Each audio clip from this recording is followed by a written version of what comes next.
참 좋으신 하나님, 은혜를 감사드립니다. 지난 한 주간 동안에도 성가교회 우리 성도님들과 우리 가족들과 자녀들과 산업들 위해 늘 함께하여 주셔서 감사를 드립니다. 지난 한 주를 되돌아보면 하나님의 귀한 은혜의 시간들이 우리 모두에게 있었음을 인하여 또 감사를 드립니다. 하나님, 참 수많은 고민과 갈등들 앞에서 저희는 좌절하셨습니다. 또한 선택의 순간들 앞에서 갈등을 겪었습니다. 중요한 결정을 앞두고 힘든 시간들을 보내고 왔습니다. 참 아버지의 안타까움보다 내 아픔과 고통이 더 크다고 하며 좌절도 했었습니다. 또한 작은 소망들, 큰 소망을 가지고 하나님의 은혜를 간구하며 기도드렸던 것을 저희는 기억합니다. 한 주간 동안에도 참 우리나라와 주변에 참 많은 변화들이 있었습니다. 하나님, 힘든 한 주를 보내고 주님 앞에 저희가 예배의 자리로 나왔습니다. 우리 모두가 주님께서 주시는 평강으로 예배 드릴 수 있도록 인도하여 주셔서 감사를 드립니다. 하나님, 가정에서 또 직장에서 산업체에서 학교에서 사람들을 만나고 모임 가운데 우리는 하나님께 예배를 드리는 참 섬김의 본으로 실천하며 살았는지 저희들의 삶을 되돌아보게 됩니다. 예배는 신앙의 기본이고 저희의 가장 중요한 삶으로 드러나야 되는데 우리의 부끄러운 모습만 보이게 됩니다. 예배를 하나님 중심으로 드려져야 되는데 우리 인간 중심으로 드리고 소홀히 여기지 않았나 저희의 부끄러운 모습만 또 보이게 됩니다. 하나님을 인정하고 경배와 찬양으로 영광을 돌려 하나님을 기쁘시게 하는 참 신앙의 기본으로 돌아갈 수만 있다면 그러한 저희의 삶을 주님께서 인도하여 주옵소서. 우리 모두가 하나님께서 주시는 예배의 감격을 누리기를 이 시간 다시 하나님께 소망을 드립니다. 하나님, 오늘 주일 아침에 우리 모두가 하나님께서 주시는 참 예배의 감격과 기쁨을 소망하며 이 자리에 나왔습니다. 예배를 통해서 상한 심령이 회복되기를 소망합니다. 또 예배를 통해서 상처받는 영혼들이 회복되기를 또 소망합니다. 예배를 통해서 우리 가정이 회복되기를 소망합니다.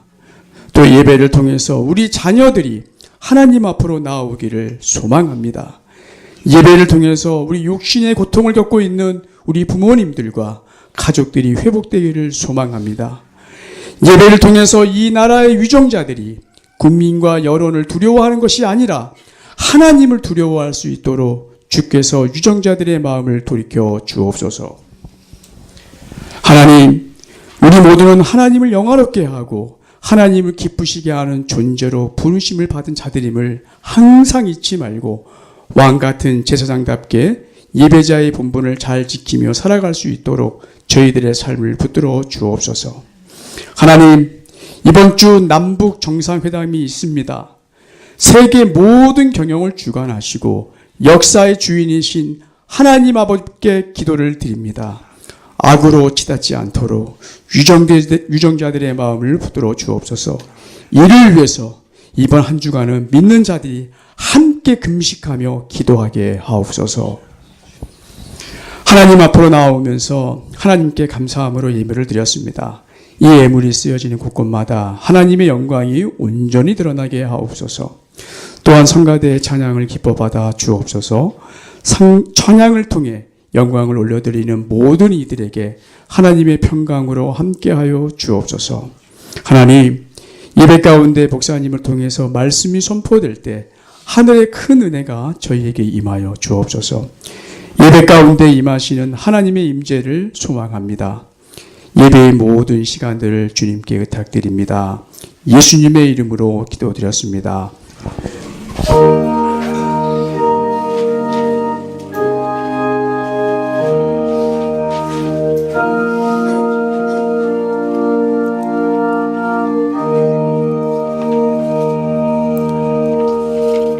네, 성경 말씀은 디모데후서 2장 20절부터 22절까지 말씀입니다. 디모데후서 2장 20절부터 22절까지 말씀입니다. 네, 신약 345쪽인데요. 네, 디모데후서 2장 20절부터 22절까지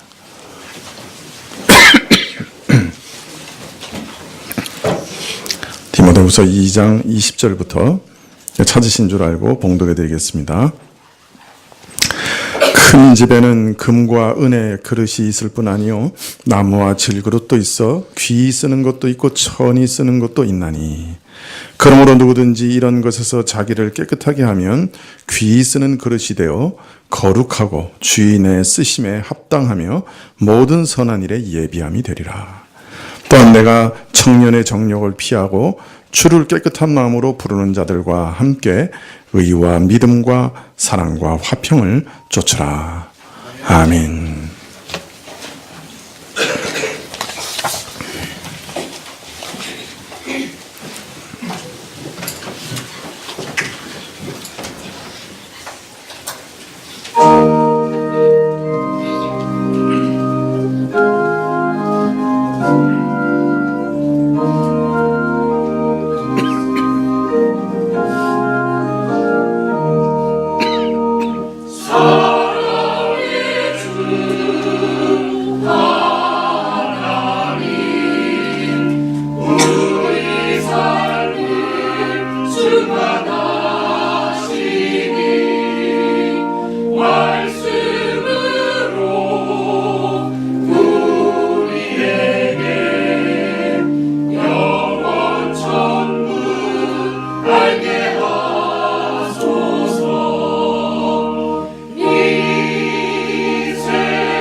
감사합니다. 외부적으로는 교회 외부적으로는 로마 제국의 압박이 날로 심화되며 가시화되고 있었습니다. 순교를 각오해야 하는 그런 상황이었죠. 내부적으로는 이단들이 일어나 믿음을 무너뜨리고 있었습니다. 이런 교회를 혼란시키는 고통 속에서 다음 세대 교회의 지도자로 세움받은 디모데는 위축되었고 또 두려움 가운데 떨게 되었습니다. 이에 더하여 바울은 참 디모데에게 목회자는 이렇게 행해야 한다 여러 가지 말씀을 하면서 참 주의할 것들을 많이 말씀하시죠. 말다툼을 하지 마라. 진리의 말씀을 옳게 분별하라. 전할 때 좌로나 우로나 치우치지 말고 고지고대로 전해라. 사람 얼굴 봐주며 전하지 마라. 혼잡된 말을 사용하지 마라. 부끄러울 것이 없는 일꾼이 되라. 이런 말씀 하시니까 참 무겁지 않았을까 그런 생각이 듭니다. 이런 시대적인 두려움과 막중한 책임감 앞에 서게 된 연약한 목회자를 생각하셨든지 바울은 격려하시되 그러나 하나님의 견고한 터는 서 있다. 이미 견고한 터는 서 있다. 그리고 인침이 있어 이르시되 주께서 자기 백성을 아신다라고 말씀하셨다. 이렇게 위로하십니다. 주께서 자기가 세우신 사역자들을 견고한 터 위에 세우셨답니다. 또 자기에게 속한 자가 누군지를 참으로 아신다고 말씀합니다. 자, 그가 자기 사람이 누군지 아시니 그를 보호하시지 않겠습니까? 그를 끝까지 붙들어 주시지 않겠습니까? 그를 견고케 하시지 않겠습니까? 하나님께서 세우셨으니 하나님께서 사역자들을 세우셨으니 하나님께서 끝까지 지키실 거죠.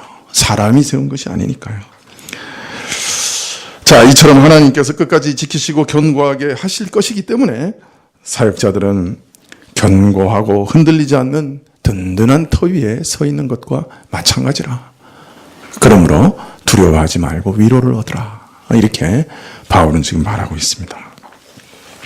이 말씀에 덧붙이기를 주의 이름을 부르는 자마다 불의에서 떠날지어다 라고 말씀하십니다. 이 말씀은 일면 참 하나님이 세우셨던 진정한 사역자 모세를 대적했던 고라 자손의 일을 기억하고 위로를 얻으라 하는 말씀이 됩니다. 고라 자손의 선동에도 불구하고 많은 사람들이 저를 떠나 모세와 같은 참된 사역자를 따랐던 사건을 오늘 이 말이 암시하고 있죠. 그때 말씀하신 거죠. 그걸 그대로 인용하고 있으니까요. 오늘도 하나님께서 동일하게 역사하실 것이다. 모세와 함께 하셨던 하나님이 오늘도 함께 하실 것이다. 그러므로 걱정하지 말고 위로를 받으라.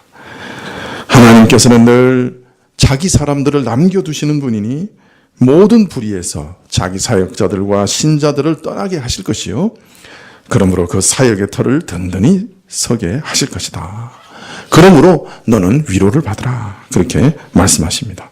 그런데 또 주의 이름을 부른 자마다 불의에서 떠날지어다 하시는 이 말씀은 일면 고라와 그 동조자들의 장막에서 떠나라는 이 명령은 여전히 신약교회에도 유효하다 하는 것을 지금 말씀하고 계시는 겁니다.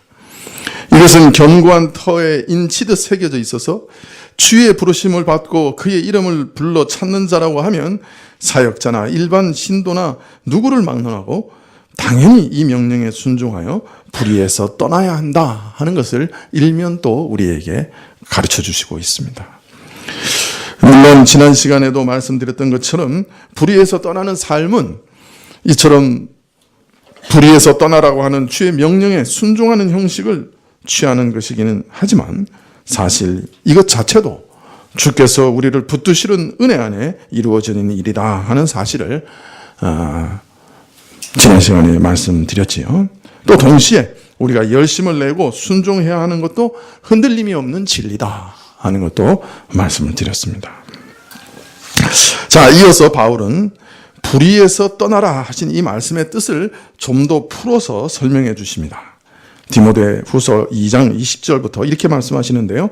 큰 집에는 금과 은의 그릇이 있을 뿐 아니요 나무와 질그릇도 있어 귀 쓰는 것도 있고 천이 쓰는 것도 있나니 그러므로 누구든지 이런 것에서 자기를 깨끗하게 하면 귀 쓰는 그릇이 되어 거룩하고 주인의 쓰임에 합당하며 모든 선한 일에 예비함이 되리라. 자기를 깨끗하게 하는 것, 이것을 강조하여 권면하시는 말씀인데 그 뜻은 분명히 알겠는데 근데 이 말씀을 해석하는 것은 좀 어렵습니다. 여기서 큰 집은 무엇을 의미하는 걸까요? 큰 집에는 금과 은과 또 질그릇과 나무 그릇이 있다 할 때 이 큰 집은 뭘 비유하는 걸까요?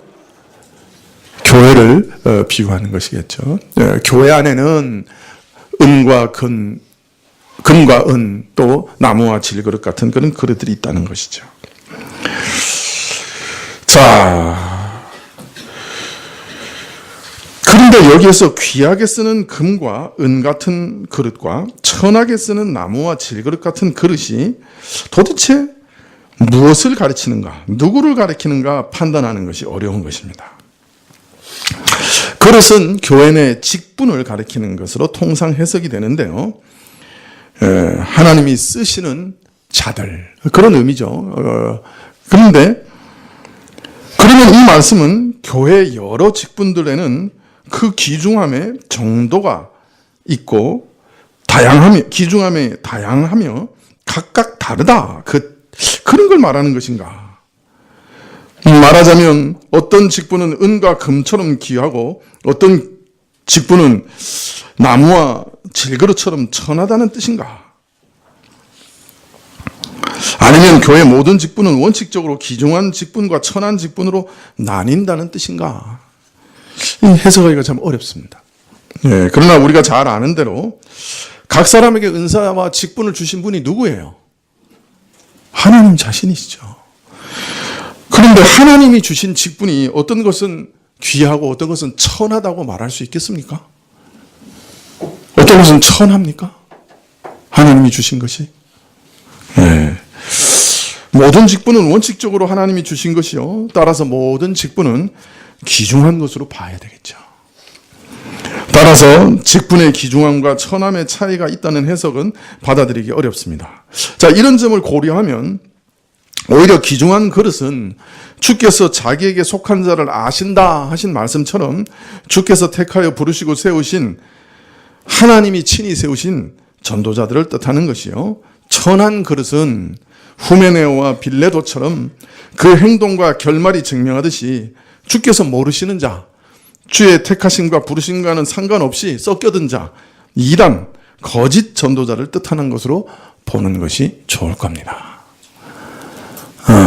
그래서 금, 은은 하나님이 아신 자, 나무와 질그릇 같은 천한 자는 이단을 전파하는 하나님이 알지 못하시는 자, 자기들 스스로 일어난 자들, 이렇게 해석하는 것이 좋아 보입니다.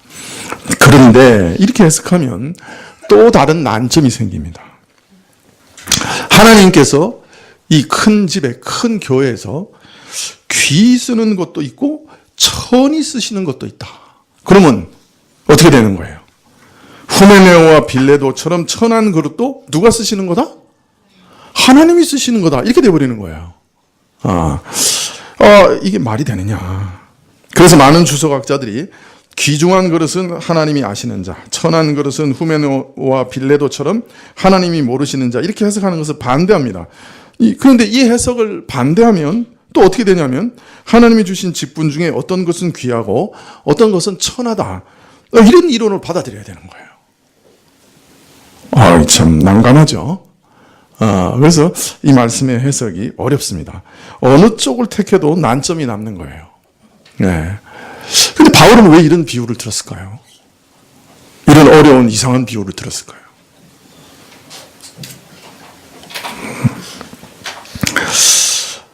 저는 이 말씀이 하나님의 교회에 독한 창질 같은 이단이 왜 일어나는가 하는 그 이유를 비유로 살짝 언급하시는 것이 아닌가, 그렇게 믿습니다.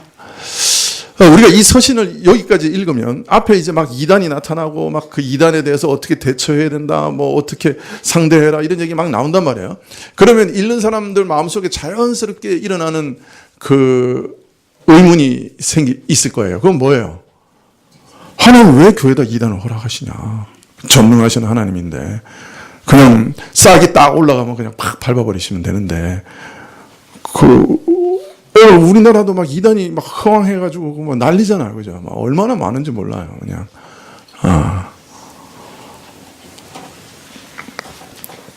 그런 의문이 들게 됩니다, 자연스럽게.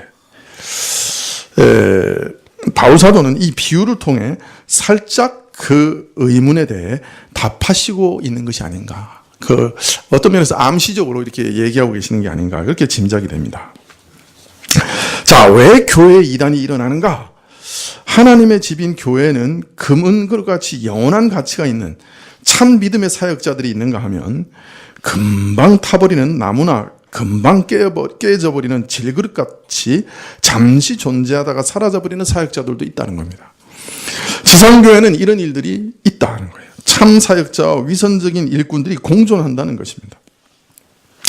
하나님의 교회와 그 사역자들이 견고한 터 위에 서 있어서 흔들림이 없이 굳게 서 있지만 그 가운데는 질그릇 같은 위선자들도 허락하신다는 겁니다. 아니, 심지어 이런 사역자들을 쓰신다고 말하고 있습니다. 여기에 하나님의 깊은 뜻이 있습니다. 잠언 16장 4절에 이런 말씀이 있습니다. 16장 4절에 여호와께서 온갖 것을 그 시움에 적당하게 지으셨나니 악인도 악한 날에 적당하게 하셨느니라. 이상한 말이죠. 여호와께서 온갖 것을 그 시움에 적당하게 지으셨나니 악인도 그 악한 날에 적당하게 하셨다. 여호와께서 온갖 것을 그 쓰임에 적당하게 지으셨어요. 그래서 악인도 악한 날에 적당하게 쓰신다, 그렇게 말씀합니다. 그러면 하나님께서는 교회 내 이단을 어떻게 사용하십니까? 어떻게 쓰십니까? 또 더 나아가서 교회 안에 있는 악당들을 어떻게 쓰십니까? 어떻게 쓰세요?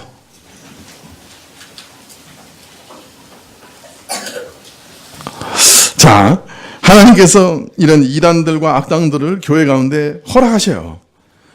그리고 참된 신자들로 하여금 큰 어려움을 겪게 하십니다. 아주 힘겹게 이단의 이론과 싸우게 하십니다. 악한 자들로부터 공격을 받게 하십니다. 참 신자들이 손해를 받게 하십니다. 억울한 일도 경험하게 하십니다. 교회 안에서 이런 일을 경험하게 돼요. 그리고 하나님께서는 이 모든 일을 통해 우리 신자들의 믿음을 연단하십니다. 철을 날카롭게 가려고 하면 부싯돌에 대고 갈 수밖에 없잖아요. 근데 부싯돌이 있어야죠. 하나님은 이런 이단, 이런 악한 자들을 부싯돌같이 교회 안에 두십니다. 철을 갖다가 부싯돌에다가 팍 갈면 어떤 때는 불꽃이 팍팍팍 튑니다. 철의 입장에서는 기분이 좋을까요, 나쁠까요? 그게 우리가 당하는 일입니다. 그러니까 어떤 사람들은 그 부싯돌에 갈림을 당하니까 무슨 교회가 이렇게 부싯돌밖에 없어. 나는 나같이 선량한 사람들만 모이는 교회에 갈 거야. 그러고 또 갑니다.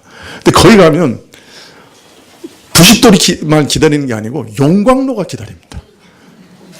부싯돌로 갈아서 안 되면 그냥 용광로에 넣어가지고 녹여버립니다. 그래서 다시 주영에다 틀에 붓습니다. 그냥 새로.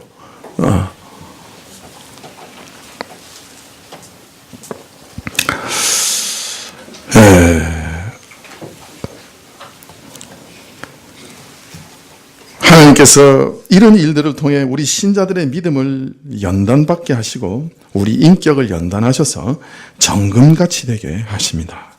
어려움과 시련을 통해 우리 자신의 믿음 안에 있는 거짓되고 악한 요소들을 발견하게 하십니다. 야, 나도 저 사람하고 비슷하게 성경을 해석했는데 이제 보니 그게 이단이네. 그거 이제 버리게 하는 것이. 야, 내가 이렇게 사람을 용서 못하는 지독한 악심이 있네. 야, 내가 이렇게 죄인이네. 그거 알게 하시는 거예요. 야, 저렇게 신앙을 버리는 거 보니까 나도 참 조심해야 되겠네. 그렇게 경각심 받는 거예요. 마귀는 교회와 우리 영혼을 무너뜨리려고 악한 자들을 일으킵니다. 그러나 하나님께서는 오히려 이런 자들을 자기 일의 도구로까지 쓰실 수 있습니다. 그래서 천한 그릇은 후메네오와 빌레도 이런 사람들까지 어떤 의미에서 하나님께서 쓰시는 거예요. 사실 선은 그 반대되는 악이 일어날 때 그 선함이 더 또렷하게 드러납니다. 빛은 어두운 가운데 있을 때 더 환히 비칩니다.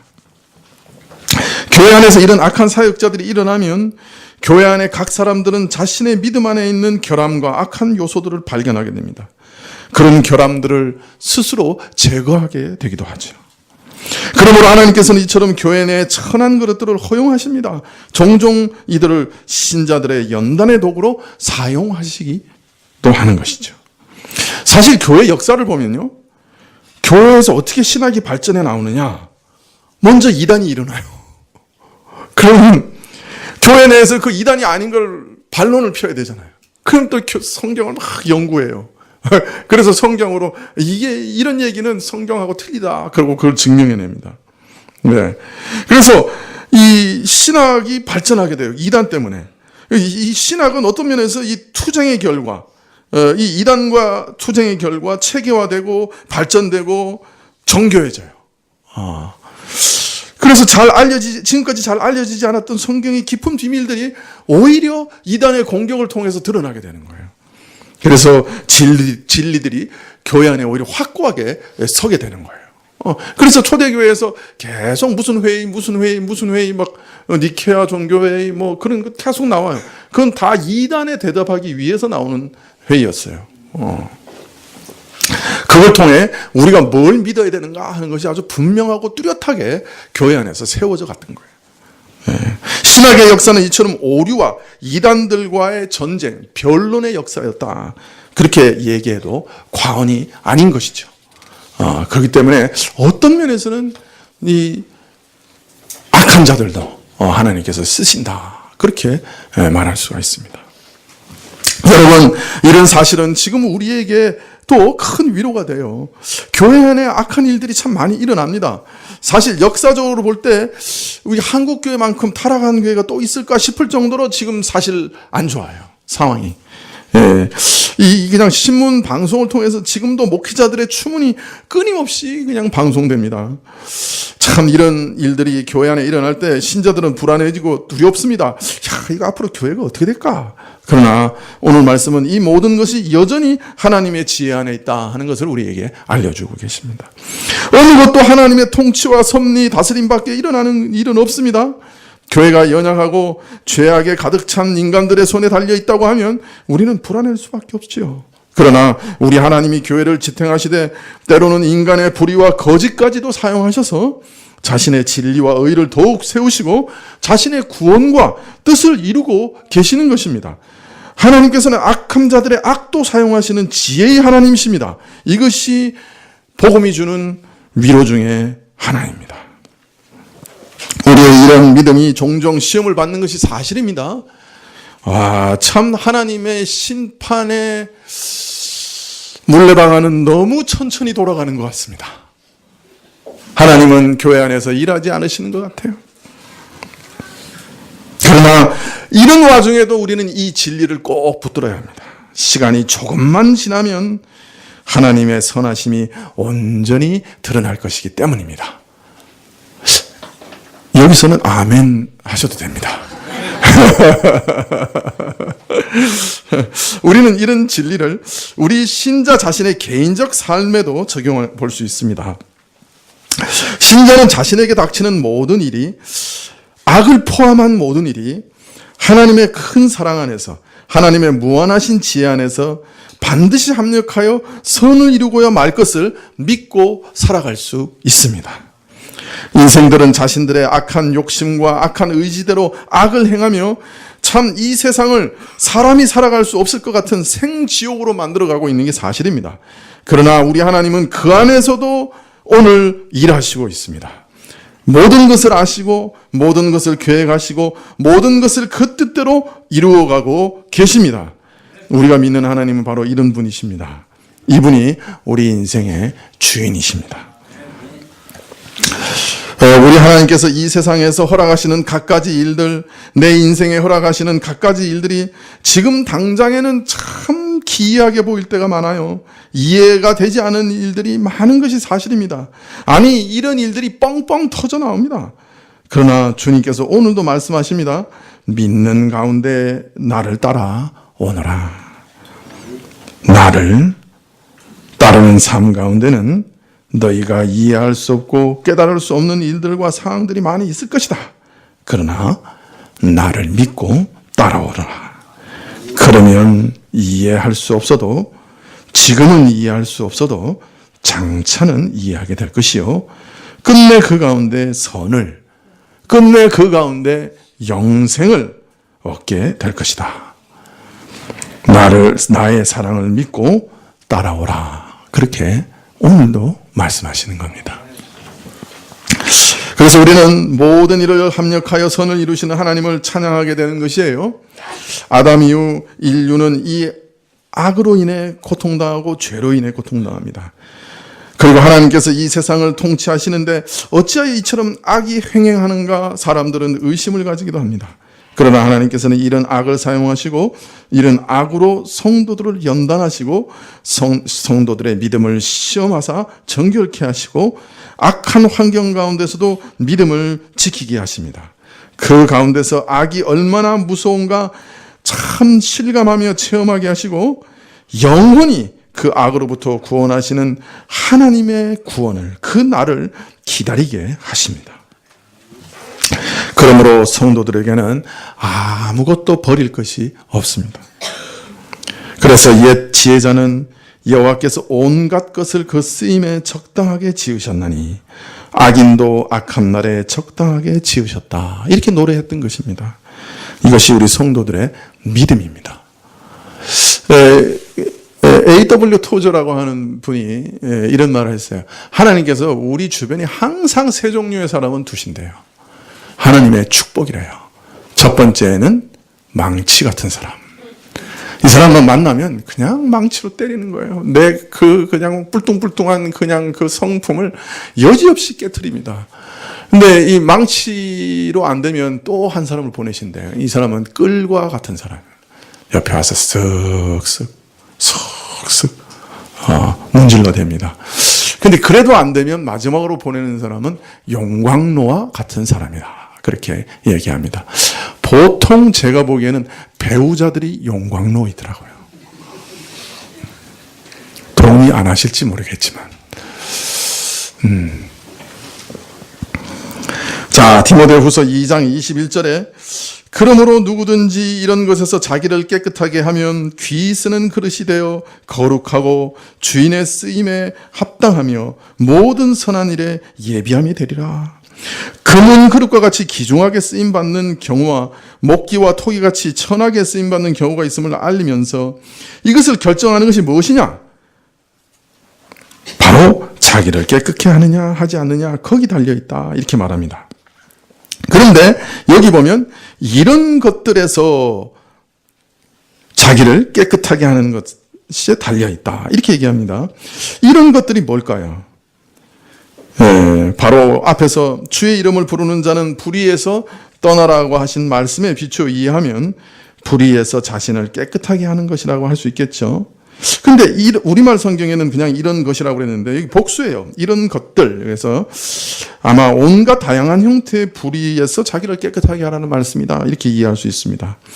앞에서 주의 교훈을 떠나 자신들이 고안한 이단을 전파하는 자들로부터 떠나는 것을 비롯해서 전도자에게 피하라고 권한 모든 속되고 망령되고 허탄한 것들을 피하라고 말씀하시는 것을 다 포함한 것이라고 할 수 있겠죠. 근데 바로 이어지는 말씀 디모데후서 2장 22절에 보면 또 내가 청년의 정욕을 피하라 이렇게 권하는 것을 볼 때 이런 것까지 포함한 모든 형태의 불의, 온갖 불의에서 자신을 깨끗게 하라고 말씀하십니다. 즉 교리의 순결과 생활의 순결을 계속해서 추구하라. 그렇게 하면 거룩해질 것이요 주의 쓰임에 합당하게 될 것이요 모든 선한 일을 위해 준비된 그릇, 즉 귀중하게 쓰이는 그릇이 될 것이다. 이렇게 말씀하십니다. 22절에 또한 내가 청년의 정욕을 피하고 주를 깨끗한 마음으로 부르는 자들과 함께 의와 믿음과 화평과 사랑과 화평을 쫓으라. 금그릇처럼 사용되기 위해서 온갖 다양한 형태의 불의에서 자기를 깨끗하게 하라고 말씀하신 다음에 22절에서는 이를 좀 더 구체적으로 말하되 제일 먼저 청년의 정욕을 피하라 이렇게 말씀하십니다. 우선 이 말씀에서 청년이라는 말과 정욕이라는 표현에서 성적 욕망과 유혹을 떠올리기가 쉽습니다. 실제로 다음 장인 디모데후서 3장 6절에 남의 집에 가만히 들어가 어리석은 여자를 유혹하는 자들이 있다고 말씀하신 만큼 이런 뜻을 포함하고 있는 것이 분명한 사실입니다. 그래서 청년의 정욕을 피하라고 한 이 말씀에는 이런 성적 유혹과 탈선을 경계하라는 뜻이 분명히 들어있는 것입니다. 사실 교회에서 이런 탈선들은 종종 있었습니다. 이런 심지어 구약시대에도 있었죠. 다윗 같은 성군도 이런 죄에서 자유롭지 못한 것을 우리가 알죠. 다윗이 밧세바를 범한 후에 하나님께서 얼마나 무서운 징계를 받았는가 우리가 잘 알고 있지 않습니까? 사실 죽음보다 더 못한 징계를 받았죠. 또 이런 성적 유혹은 매우 강력한 힘이 있기 때문에 성경에는 정말 자주 이런 죄를 조심하라고 경고하시는 것을 볼 수 있습니다. 여러분 전도서 7장 26절에 보면 솔로몬이 이런 성적 유혹이 얼마나 강한 힘을 가지고 있는가 하는 것을 아주 재미있는 표현으로 말하고 있는 게 있어요. 한번 보시겠어요? 전도서 7장 26절. 네, 전도서는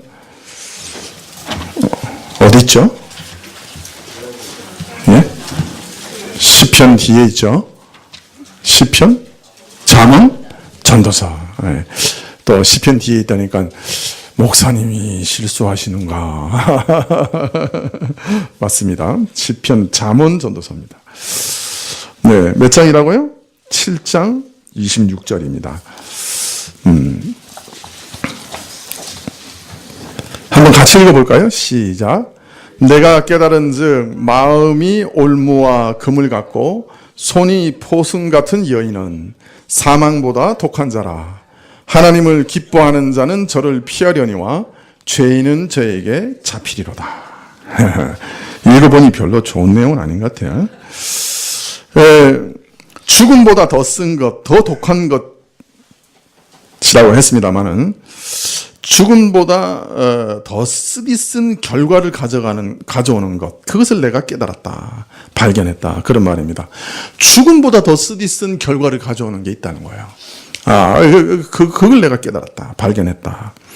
그것은 바로 마음이 올무나 금을 갖고 그 손이 사슬과 같은 여자라. 마음으로 아주 간교한 깨로 올무를 놓아서 사람을 함정에 빠지게 만들고 그물로 고기 잡듯이 사람을 잡는 여자. 그 소손으로 사슬같이 사람을 칭칭 감아서 옴짝달싹 못하게 하는 여자는 죽음보다 더 독하고 쓰디쓴 결과를 가져온다. 이렇게 얘기합니다. 무슨 말인지 이해되시죠? 예? 무슨 말인지 모르겠어요? 예? 남자를 유혹하려고 딱 준비해가지고 모든 걸 계획해서 딱 유혹하는 이 여자는 무섭다는 거예요.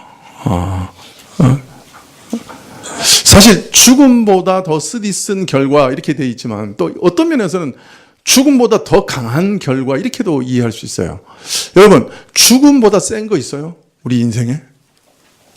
네? 죽음보다 센 거 있어요?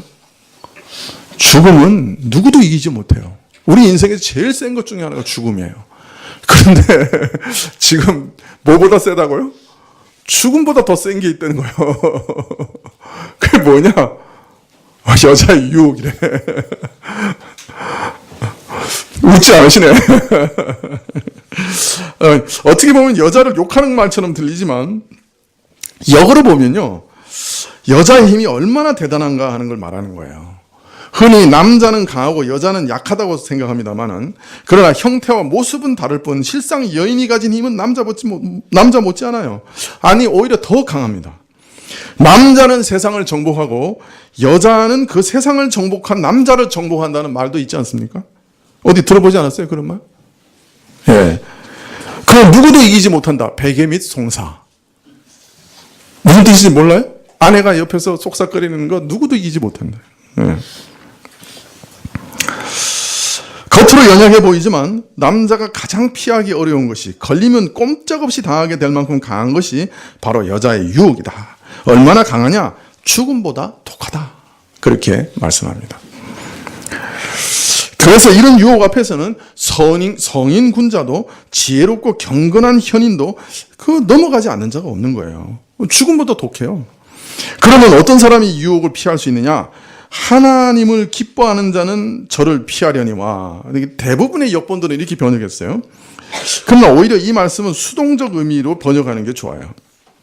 즉 하나님의 기뻐하심을 입은 자만 피한다. 즉 하나님의 은혜를 얻은 사람만 피한다는 말이에요. 내가 하나님을 기뻐하고 내가 하나님을 믿고 내가 하나님을 의지하니까 내가 이거 이길 수 있으리라. 아니라 역으로 하나님의 기뻐하심을 받은 사람만, 하나님의 은혜를 받은 사람만 피할 수 있다. 그 말은요, 이런 강력한 유혹에서 벗어나게 하는 힘은 사람에게 있지 않다는 거예요. 사람의 지혜나 사람의 도덕성, 사람의 도덕적 능력, 거기서는 안 나온다는 거예요. 하나님의 은혜로 말미암는다 하는 것, 오직 하나님의 은혜일 뿐이다. 하나님께서 기뻐하시는 자, 하나님의 은혜를 입은 자만이 이런 유혹에서 벗어날 수 있다. 이외에는 다른 길이 없다. 그렇게 말씀하고 있는 거예요. 자, 그런데 여기서 왜 청년의 정욕이라고 그랬을까요? 그 이유는 청년의 정욕, 그러니까 청년 때 아마 가장 이런 정욕이 왕성하다는 그런 뜻 아니겠어요? 조금 전에 남성을 유혹하는 여성의 힘에 대해서 말씀드렸지만 사실 여성도 남성에게 유혹돼요. 여성이나 남성이 상대방에게 끌리는 것은 어떤 면에서 본성과 같아요. 하나님이 창조하신 질서 가운데 자연스러운 것이에요. 그러므로 젊은 청년은 젊은 처자를 찾고 젊은 처녀는 젊은 청년을 찾는 것이 자연스러운 것이고, 그 눈과 마음을 열고 관심을 가지고 서로를 살펴보는 것이 자연스러운 것이에요. 그러나 이런 자연스러운 본능이 아담의 타락 이후로 죄로 오염됐다고 하는 것을 우리가 깊이 인식하지 않으면 우리가 큰 불행을 당하게 돼요. 우리는 결혼 생활 안에서만 허락하신 아름다운 성생활을 결혼 전에 문란하게 개방함으로 죽음보다 못한 처지에 처하는 것들을 참 수도 없이 많이 보아왔습니다. 결혼 전의 문란함 때문에 결혼 후에도 양심의 가책으로 참 오랫동안 괴롭힘을 당하는 일들도 많이 보아왔고, 혹 상대방과 결혼에 이르게 되었을지라도 서로가 저 사람은 그렇게 쉽게 자신을 허용한 사람인데 혹 다른 사람에게도 허용하는 거 아닌가 하는 의심을 품으며 결혼 생활을 이어가게 되는 형벌을 받기도 합니다.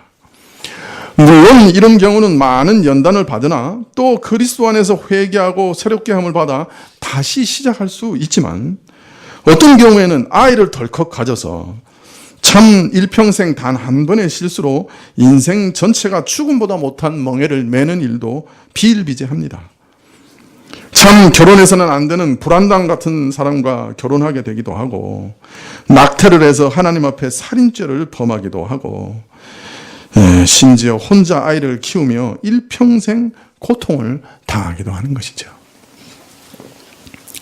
제가 아는 분은 아이가 이렇게 점점 커오는데 아빠가 어디 있어? 그러면 아빠는 죽었다. 그렇게 대답을 합니다. 하나님께서 결혼 안에서만 주신 선물인데 그걸 결혼 바깥에서 문란하게 사용하면 하나님의 질서를 어긴 그 대가를 반드시 받게 되어 있습니다. 요새는요, 어떤 사람은 그 문란한 행위를 찍어가지고 온 세계에다 퍼뜨리는 사람도 있어요. 참, 딸들을 그 데이트 시키는 것도 참 요새는 그죠? 기도 많이 해야 돼요.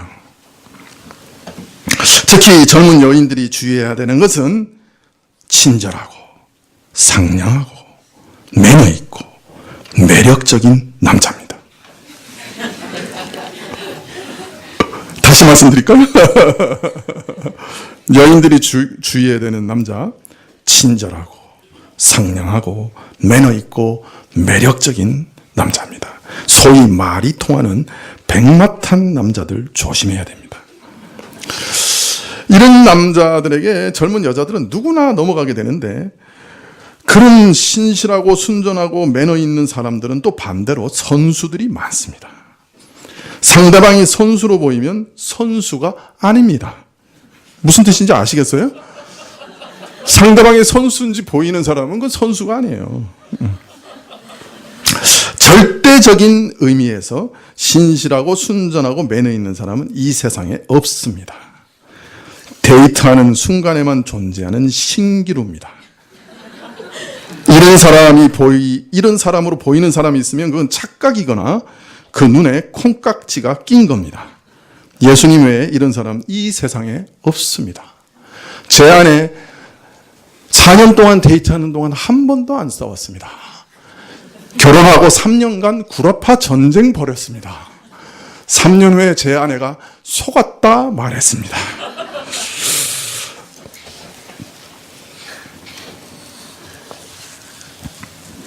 이제 우리 교회에 젊은 청년들이 많아져서 이런 설교까지 하게 됐습니다. 여러분, 이 데이트할 때 이 남자는요 안목의 정욕에 조심해야 돼요. 눈에 조심해야 돼. 눈의 유혹을 많이 받아. 여인들은 육체의 정욕에 조심해야 돼. 손 잡지 말아요. 그게 뭐가 그렇게 대수냐 이렇게 생각하기 쉽지만 실제로 전기가 흘러요. 이런 거 있죠. 여우 목도리, 늑대 벨트 이런 거 하면 안 돼. 무슨 말인지 이해를 못 하시네요. 육체의 접촉을 계속하면 그것이 가벼운 것일지라도 마치 다이너마이트 심지에 불을 붙이는 것 같습니다. 심지에 불을 붙였다가 끄면 어떻게 됩니까? 다음에는 더 짧아진 심지에 불을 붙입니다. 심지에 불을 붙이고 하다가 짧아져서 어느 순간에 뻥 하고 터져버립니다. 목사님, 조선시대도 아니고 그걸 이해할 남자가 어디 있습니까? 옷에 3일만 지나면 뽀뽀하자고 달라드는데 그거 이해 못하면 헤어지시면 됩니다. 참사랑은 그 정도 이해해주고 보호해줘야 그게 참사랑입니다. 그래도 육체적 접촉을 계속 시도하는 남자가 있으면 따귀를 때려주십시오. 이 일에는 장사가 없어요. 하나님의 은혜로 피하는 사람만 살아남습니다. 견디는 사람 아니에요. 계속해서 만지면서 견디는 사람 아니고 피하는 사람만 살아남아요.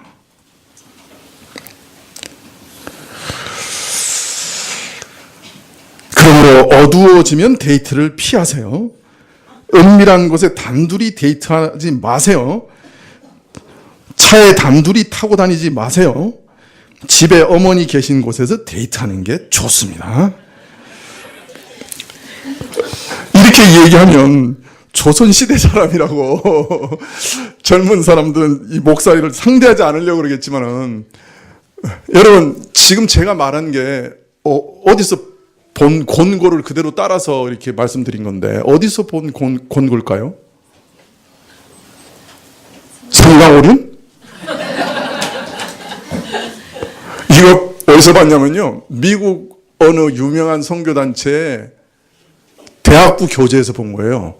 하나님 앞에서의 올바른 데이트라는 제목의 교재에서 이렇게 권고하고 있어요. 그 물러난 미국의 대학생 교재가 이렇게 권고하고 있다고요. 어두워지는 것 피해라. 단둘이 있는 거 피해라. 여러 사람 속에서 데이트해라. 엄마 앞에서 그 데이트하는 게 제일 좋다. 이거 조선시대 얘기 아니에요? 저도 깜짝 놀랐어요. 미국 대학생 캠퍼스에 그 교재에 이런 말을 써놓았을지 제가 상상도 못했죠. 그런데 그렇게 써놨더라고요. 왜 이렇게 진짜 조선시대 얘기를 할까요? 그만큼 우리가 연약하기 때문에 그래요. 명심하지 않으면 후회하게 됩니다. 이 일에는 장사가 없습니다. 젊을 때는 아무래도 한계 지어진 시야에서 사람을 보게 돼요. 나이 들면 성숙하게 되면 안목이 넓어집니다. 그래서 거의 대부분 사람들은 시간이 몇 년 지난 다음에 자기가 좋아했던 사람을 쳐다보고 이렇게 얘기합니다. 어리둥절해요. 내가 왜 이런 사람을 좋아했지? 왜 저런 사람을 내가 좋아했었지? 이렇게 생각하게 됩니다. 그거 참 이상하죠. 그래서 젊을 때 막 이렇게 정욕이 막 충만할 때, 열정이 충만할 때 사랑을 뭐라 그래요? 파필러브라고 그러죠. 강아지 사랑. 예. 이거는 동서고금의 모든 사람들이 인정하는 진리예요. 나는 아니야. 나는 괜찮게 사람을 볼 수 있는 능력이 있어. 그는 교만으로 망하는 거예요. 사람은 시간이 지나가 봐야 알아요. 신앙도 성숙하면 성숙해질수록 상대방을 보는 눈이 달라져요. 그렇기 때문에 성급하게 결정하는 우를 범해서는 안 돼요. 데이트를 하시길 바랍니다. 데이트해야 돼요. 데이트를 하는데 깊게 하지 마세요. 넓게 하세요. 많이 해보세요. 그룹으로 해보세요. 밑에 남동생, 여동생 있어도 남자가 누군지 여자가 누군지 알지 못해요. 잘 살펴봐야 돼요. 네. 그래서 안목이 생겨야 돼요. 안목도 생기지 않았는데 열정으로 덜커덕 삼키지 마세요. 1대1로 사귄다고 해도 다이너마이트에 불 붙이지 마세요. 피하는 길밖에 없어요. 제가 이런 설교를 준비하면서 고민을 많이 했어요. 해야 되나 말아야 되나. 왜냐하면 엄마가 찬장에 꿀단지를 얹어놓고 한 달이 지나도 애들은 전혀 관심 없어요. 그런데 나가면서 애들한테 저기 꿀단지니까 건드리면 안 돼. 그러면 30분 내에 그 꿀단지는 바닥에 떨어져요. 요게 그런 거예요. 야, 너 타치하지 마. 그러면 그래 목사님 그렇게 얘기하셨으니까 타치하지 말아야지. 그게 아니에요. 타치하면 전기가 온다네. 한번 해볼까? 이게 율법의 그 효능이에요. 능력이에요. 예, 이게 우리 마음속에 있는 걸 확 들춰내는 거예요. 율법이라는 게. 그래서 성경이 뭐라 그러냐면 하나님의 기뻐하심을 입은 사람만 여기서 피한다라고 말하는 거예요.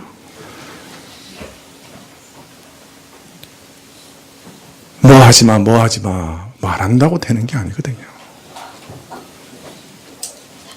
선을 알아도 선을 행할 능력이 우리에게 없어요. 그걸 무능이라고 그러잖아요. 전적 무능. 계명이 들어오면 계명이 우리 속에 있는 악심을 드러낼 뿐이란 말이에요. 그 계명을 지킬 수 있는 게 아니라. 그래서 이걸 또 설교를 하면 괜히 그게 전혀 신경도 안 쓰고 잘 교제하는데 그걸 또 관심 가지게 하는 거 아닌가 이거 고민하면서 지금 설교를 준비했어요. 하나님 앞에 불의한 일을 이미 저지른 게 조금이라도 있으면 회개하고 또 하나님 앞에서 성령님을 의지하세요. 네, 성령님을 의지하세요. 그러나 데이트를 금하라는 얘기 안 해요. 열심히 데이트하세요. 그리고 지금은 뭐 이렇게 순정을 바칠 때가 아니에요. 여러 사람 만나세요. 그리고 다 알아보세요. 보통 교회에서 서로 잘 알고 신실하고 참 아름다운 사람들이 매력은 못 느끼고 외부에서 탁 신비한 가면을 쓰고 나타난 이상한 남자에게 덜컥 잡혀가요. 그런 일들이 참 많아요. 몰라서 그래. 남자들은 잘 몰라서 그래. 그 진정으로 매력을 느껴야 할 부분이 어딘지도 모르는 거예요.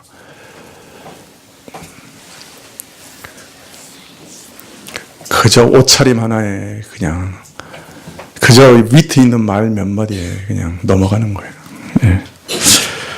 하나님 앞에 금그릇처럼 귀하게 사용되려고 하는 사람, 청년의 정욕을 피하십시오. 피하십시오. 기도하시겠습니다.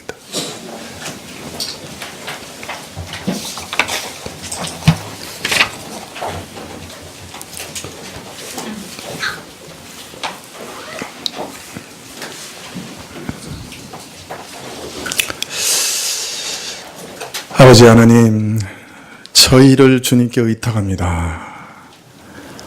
이러한 부분에 있어서 강한 자가 누가 있습니까? 조심하고 또 조심하고 스스로 환경을 만들지 않고 유혹의 자리에 나가지 않고 악인의 자리에 서지 않는 것 외에 다른 방법이 있습니까?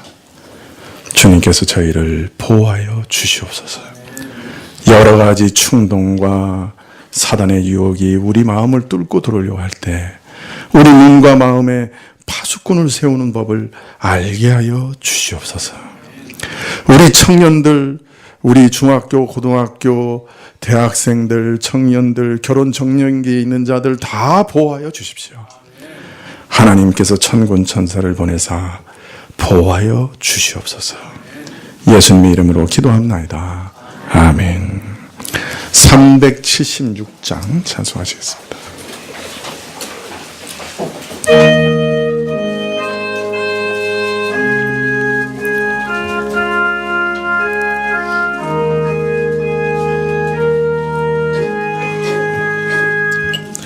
내 평생 소원 이것뿐 주의 일하다가 이 세상 이별하는 날 주 앞에 가리라. 꿈같이 헛된 세상을 취할 것 무엇냐. 이 수고함만 하여도 헛된 것뿐일세. 불같은 시험 많으나 겁내지 맙시다. 구주의 권능 크시니 이기고 남겠네. 금보다 귀한 믿음은 참 복에 되도다. 이 진리 믿는 사람들 다 복을 받겠네. 살같이 빠른 광음을 주 위에 아끼세. 온 몸과 마음을 바치고 힘써서 일하세.